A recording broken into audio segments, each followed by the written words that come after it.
Summer season start ஆகிடுச்சு. வாங்க first நம்ம பாவக்காயில் வத்தல் ரெடி பண்ணலாம்.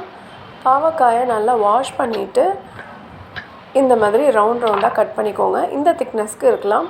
இதோட விதை பகுதிகளை எடுத்துக்கோங்க.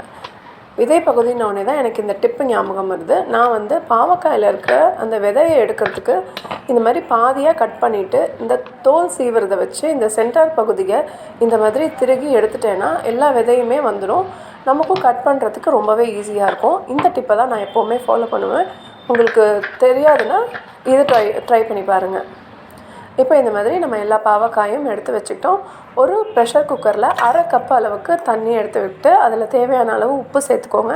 1/4 டீஸ்பூன் மஞ்சப்பொடி, 1/4 டீஸ்பூன் வெறும் பிளெயின் சில்லி பவுடர் போட்டுட்டு இந்த பாவக்காயெல்லாம் அதில் போட்டு குக்கரை மூடி ஒரு விசில் போட்டுக்கோங்க. ஹை ஃப்ளேமில் வச்சு ஒரு விசில், ஸோ தட் அது ஒரு 5 மினிட்ஸ்க்குள்ளே ஒரு விசில் வந்துடும்.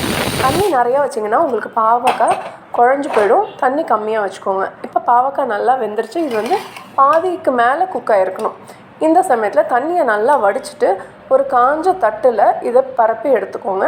நீங்கள் ஒன்றோட ஒன்று ஒட்டாத மாதிரி எடுத்துக்கணும். அப்போ தான் அது தனித்தனியாக காயும்.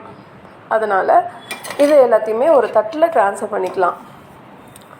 இது காயறதுக்கு ஒரு 2 டேஸ் இல்லை 3 டேஸ் ஆகும். நல்ல வெயிலில் வச்சுட்டிங்கன்னா உங்களுக்கு 2 நாள்லேயே நல்லாவே காஞ்சிடும்.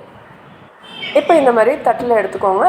மாடியில் போயிட்டு ஒரு மெலிசான துணி, ஏதாவது ஒரு ஷாலோ ஒரு வேஷ்டி துணியோ இந்த மாதிரி ஏதாவது ஒரு எடுத்துகிட்டு போயிட்டு அதை நம்ம கவர் பண்ணி வச்சிட்டோன்னா உங்களுக்கு தூசி, இந்த காக்காவோட எச்சம் இந்த மாதிரிலாம் இல்லாமல் இருக்கும்.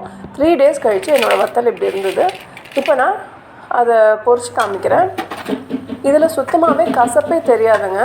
அந்த மாதிரி சின்ன பசங்கள்லாம் கூட இதை சாப்பிடுவாங்க. இது சாம்பார் சாதம், தயிர் சாதத்துக்கெலாம் ரொம்பவே நல்லாயிருக்கும். நீங்களும் வீட்டில் ட்ரை பண்ணி பார்த்துட்டு எப்படி இருந்ததுன்னு சொல்லுங்கள். தேங்க்யூ ஃபார் வாட்சிங்.